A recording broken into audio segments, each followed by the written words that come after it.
La TDA Pôle 4, c'est cette agence qui est implantée au niveau de Parakou, dans la ville de Parakou, et dont le territoire couvre depuis la commune de Niki dans le département du Borgou ici, jusqu'à Djidja dans le département du Zou.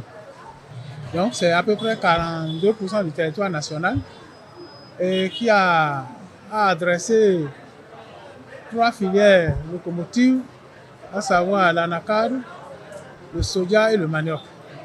Donc vous convenez avec moi que c'est un pôle stratégique pour le gouvernement dans la mesure où il abrite la deuxième filière d'exploitation du Bénin, c'est-à-dire la filière anacarde, qui vient juste derrière la filière coton. Donc voilà un peu le territoire du pôle 4 et puis les filières que nous adressons.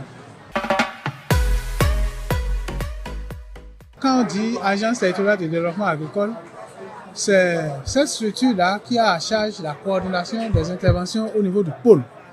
Quand on dit coordination des interventions, c'est aussi bien l'intervention de l'État central, mais aussi des projets programmes, c'est-à-dire ceux-là que nous appelons partenaires, les partenaires techniques et financiers du Bénin, mais aussi au niveau des privés. Lorsque je prends par exemple la filière anacarde, nous avons le gouvernement qui finance sa promotion à travers le programme qu'on appelle le Programme national de développement de la filière anacarde. Nous avons aussi au niveau de cette filière les partenaires techniques et financiers qui nous accompagnent, à savoir Technocell, Pacofid, la GIZ, le PADAC et j'en passe. Il y a aussi les privés, surtout au niveau du maillon transformation, qui sont là pour ajouter de la valeur à tout ce que nos producteurs produisent, pour que nous ne soyons pas obligés d'exporter la matière première. Lorsque vous prenez la filière anacarde, après avoir écrit le programme national de développement de cette filière, il y a un programme d'opérationnalisation, un plan d'opérationnalisation qui a été élaboré. Nous avons prévu au niveau de ce plan de mettre en terre, c'est-à-dire accompagner les producteurs, les planteurs à mettre en terre 20 000 hectares de nouvelles plantations par an, et ce pendant 3 ans, ce qui fait 60 000 hectares.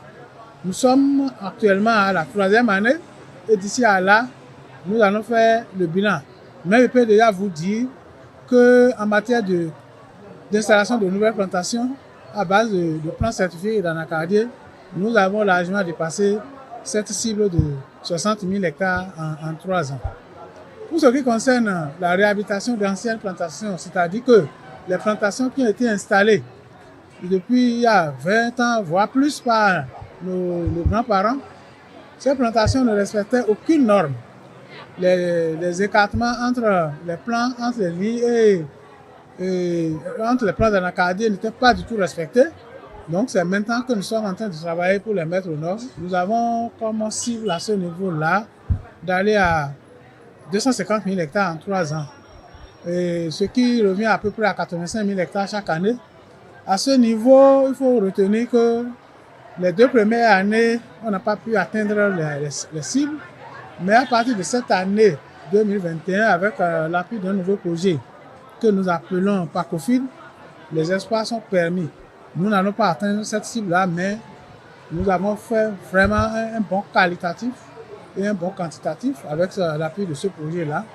C'est pour vous dire que ce programme qui arrive à son terme à la fin de cette année 2021 sera évalué. En ce moment, on pourra vous dire avec précision tous les efforts qui sont menés à ce niveau-là. Quand vous prenez la filière soja, qui est notre deuxième filière locomotive, nous sommes actuellement au niveau de l'appui à la structuration des acteurs de cette filière-là. Vous savez, sans une bonne organisation, aucune intervention ne peut être rationnelle. Donc, nous travaillons avec les partenaires, surtout les projets de la GIZ. Il y a un autre projet qui est au niveau des collines que nous appelons projet d'appui aux filières protéiniques, le PADEFIP au développement de la filière protéinique, qui intervient au niveau des collines et du sud Bénin. Donc, avec ce projet aussi, nous accompagnons l'association de ces acteurs-là, d'ici le mois de février qui vient, on aura une interprofession au niveau de la filière soja. Donc, voilà un peu ce qu'on a fait au niveau du soja. Mais nous facilitons aussi l'accès des producteurs aux semences de qualité, c'est-à-dire les semences améliorées. Nous facilitons l'accès aux autres types d'intrants, tels que les inoculats ou inoculums, si vous voulez. Il y a aussi que, au niveau de ces producteurs, nous facilitons l'accès au marché.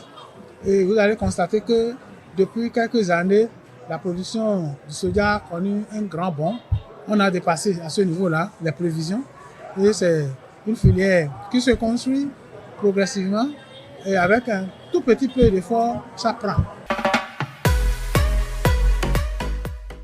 Au niveau de la filière manioc, le véritable problème, c'est comment avoir accès aux boutures certifiées de qualité. Et à ce niveau-là, nous accompagnons les producteurs de ces boutures-là à avoir accès aux matières premières, à la matière première. Et à partir de leur production de boutures saines-là, nous vulgarisons les boutures au niveau producteur. À ce niveau, il reste un grand effort à faire, mais nous y arriverons. Nous intervenons aussi au niveau de la filière animale, nous intervenons au niveau des autres filières végétales que nous appelons filières en diversification, telles que par exemple le riz, telles que par exemple le maïs et l'igname. Donc, l'agence est là pour faciliter l'accès aux intrants de qualité et faire la promotion des filières agricoles. C'est par rapport à ça que nous travaillons depuis 2018 que nous sommes à Parappa.